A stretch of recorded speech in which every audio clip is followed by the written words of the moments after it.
Belajar K3 Mandiri One Stop KIHCC CMS Channel kembali lagi hadir. Kali ini masih di dasar-dasar K3 Part 2 sesi keempat, jenis-jenis keselamatan kerja. K3 atau keselamatan kerja dan kesehatan kerja. Namun kali ini kita hanya bahas terkait keselamatan kerjanya saja. Pengertian dari keselamatan kerja adalah usaha dalam melakukan pekerjaan tanpa kecelakaan, memberikan suasana lingkungan kerja yang aman, dan dicapainya hasil yang menguntungkan, serta bebas dari bahaya kecelakaan kerja dan penyakit akibat kerja atau PHK, berkaitan dengan mesin-mesin produksi, pesawat, bejana tekanan, peralatan atau perlengkapan kerja, bahan-bahan berbahaya, lingkungan kerja, dan tata cara melakukan pekerjaan. Jenis-jenis keselamatan kerja itu sendiri ada 7 jenis. Yang pertama, keselamatan kerja mekanik meliputi keselamatan kerja pesawat angkat-angkut atau PAA dan pesawat tenaga produksi atau PTP. Yang kedua, keselamatan kerja uap dan bejana tekanan. Yang ketiga, keselamatan kerja konstruksi bangunan. Yang keempat, keselamatan kerja listrik. Yang kelima, keselamatan kerja kebakaran. Yang keenam, keselamatan kerja bahan kimia berbahaya dan beracun atau B3. Dan terakhir yang ketujuh, keselamatan lingkungan kerja health risk assessment. Syarat-syarat dari keselamatan kerja. Yang pertama, kita akan bahas terkait pesawat angkat dan angkut. Pesawat angkat dan angkut adalah suatu pesawat atau alat yang digunakan untuk memindahkan, mengangkat muatan baik dari bahan, barang, dan orang secara vertikal dan atau maupun horizontal dalam jarak yang ditentukan. Terdiri dari atas beberapa peralatan. Yang pertama, peralatan angkat. Yang kedua, pita transport. Yang ketiga, pesawat angkutan di atas landasan dan di atas permukaan. Yang keempat, alat angkutan jalan rel. Untuk detailnya, saya akan berikan sesi quiz ke teman-teman semuanya, teman-teman K3 terutama. Silahkan cari peraturan yang mengatur terkait pesawat angkat-angkut yang masih berlaku. Setiap pemakaian pengoperasian PAA atau pesawat angkat-angkut harus memenuhi ketentuan, yaitu memiliki pengesahan pemakaian pengoperasian PAA, dioperasikan oleh operator yang memiliki sertifikat dan lisensi, dan diadakan pemeriksaan atau pengujian secara berkala. Ini persyaratan ketentuan. Yang kedua, pesawat tenaga dan produksi.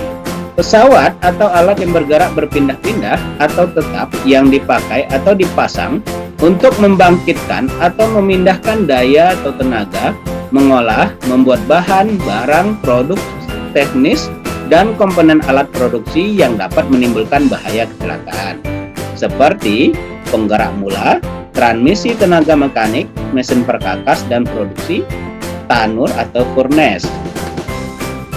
Setiap pemakaian pengoperasian PTP atau pesawat tenaga produksi harus memenuhi ketentuan, memiliki pengesahan pemakaian atau pengoperasian atau SLO-nya ya. Yang kedua, dioperasikan oleh operator atau teknisi memiliki sertifikat atau lisensi K3, SIO. Kemudian diadakan pemeriksaan atau pengujian secara berkala.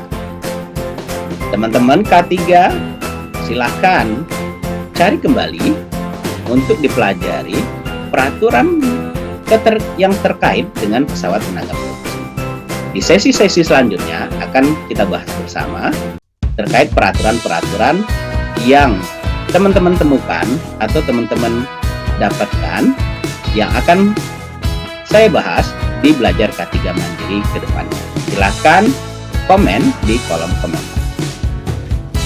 Yang ketiga, pesawat uap adalah keter uap dan peralatan lain yang langsung atau tidak langsung berhubungan atau tersambung dengan suatu keter uap atau sumber uap lainnya yang diperuntukkan bekerja dengan tekanan lebih besar dan tekanan udara atau atmosfer atau ATM yang terdiri dari seperti ketel uap, pemanas air, pengering uap, penguap, bejana uap. Sama, persyaratan pesawat uap juga harus memenuhi ketentuan, memiliki pengesahan pemakaian, pengoperasian pesawat uap, dioperasikan oleh operator yang memiliki sertifikat dan lisensi, kemudian diadakan pemeriksaan atau pengujian secara berkala. Nah, peraturannya juga belum kami tampilkan di Belajar K3 Mandiri. Nanti di sesi selanjutnya juga kita akan bahas bersama. Silakan pelajari dulu atau cari peraturan keterkaitan dengan pesawat uap.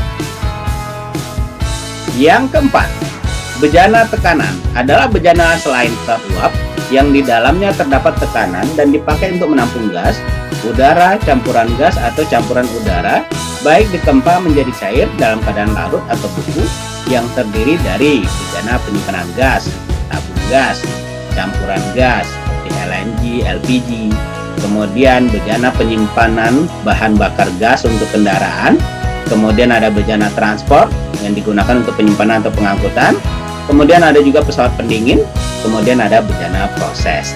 Nah, setiap pemakaian bejana tekan harus memenuhi ketentuan sama, yaitu pengesahan pemakaian pengoperasian bejana tekanan, kemudian ada operator yang mempunyai sertifikasi atau lisensi, kemudian dilakukan pemeriksaan atau pengujian secara berkala. Aturan-aturan terkait berapa lama pengujian atau pemeriksaan, kemudian apa persyaratan sertifikasi dan lisensinya, serta persyaratan untuk pengesahan pemakaian pengoperasian bejana tekanan ada di peraturan-peraturan yang terkait. Nah, teman-teman bisa cari di Permenaker nomor 37 2016 yang dikembangkan menjadi Tangki Timbul. Nah, ini peraturan terbaru. Kalau ada peraturan yang lebih terbaru lagi, teman-teman juga dapat pelajari. Silahkan cek di peraturan ini. Selanjutnya, yang kelima terkait konstruksi bangunan.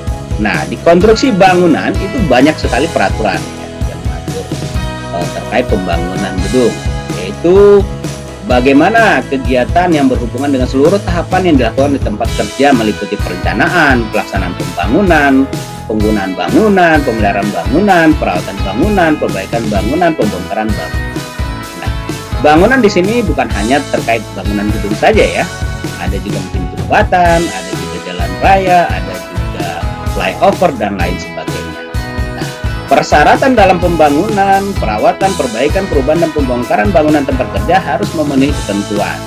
Memiliki wajib lapor pekerjaan proyek atau konstruksi atau WLPP atau WLPPK ya, bangunan.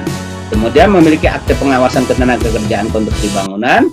Kemudian ada dokumen teknis yang harus dilengkapi ya, termasuk dengan identifikasi penilaian risikonya atau penilaian bahaya.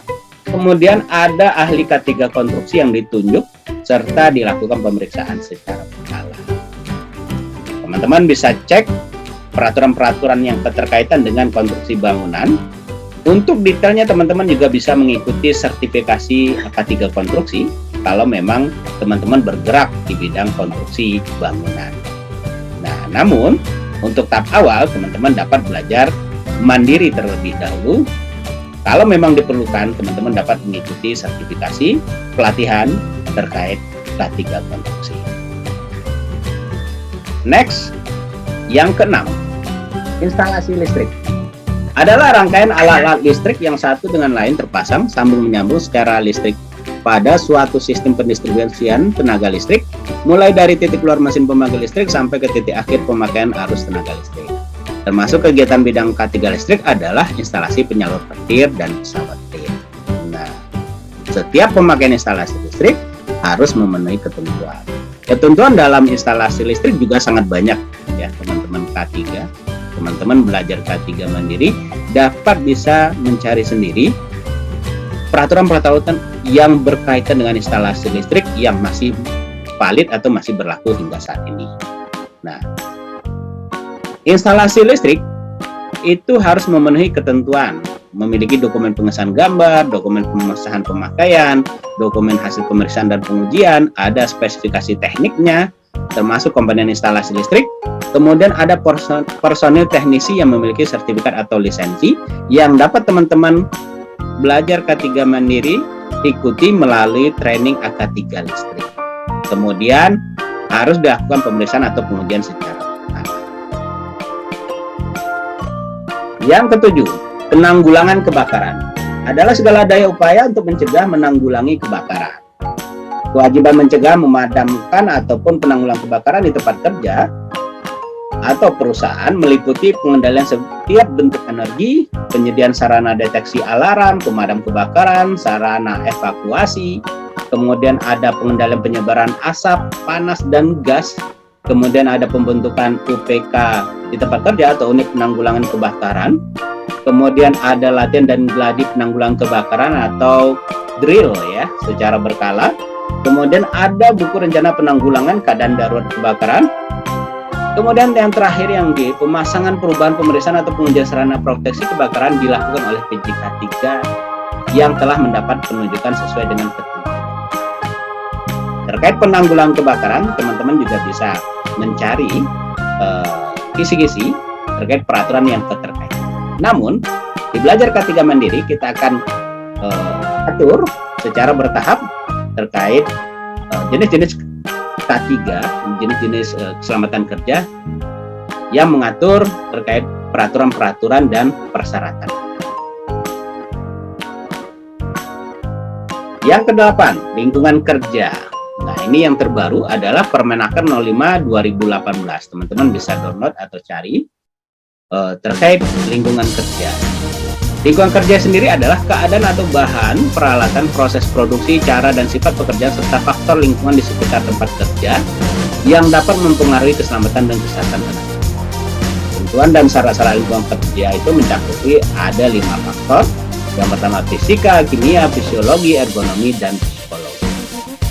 Pelaksanaan ketentuan lingkungan kerja meliputi pemeriksaan, pengujian awal dan berkala atau khusus, kemudian memiliki pengesahan hasil pemeriksaan dan pengujian dilakukan oleh tenaga teknis yang kompeten, kemudian peralatan riksa ujinya telah dikalibrasi, termasuk bekerja pada ketinggian, ruang terbatas, pekerja yang bekerja pada tempat kerja di atas wajib memiliki lisensi.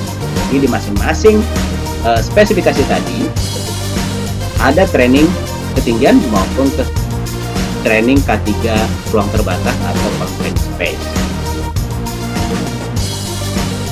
Yang terakhir, pengendalian B3 atau bahan kimia beracun dan berbahaya. Adalah bahan kimia yang dapat menyebabkan bahaya terhadap kesehatan manusia atau menyebabkan kematian apabila terserap ke dalam tubuh, baik melalui pernapasan atau kontak lewat kulit.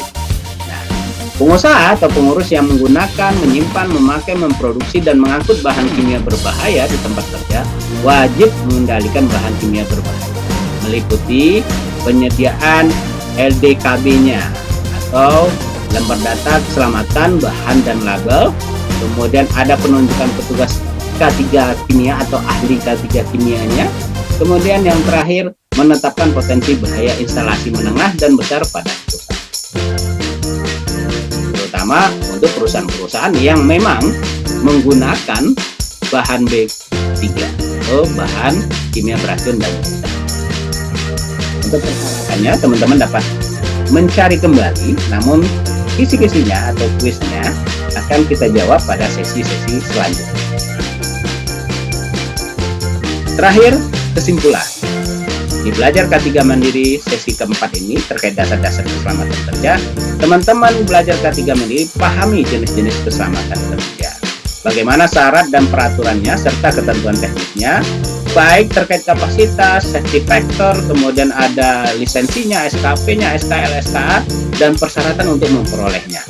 Nah, peraturan-peraturan terkait seringkali ada perubahan atau pembaharuan, sehingga perlu pendalaman.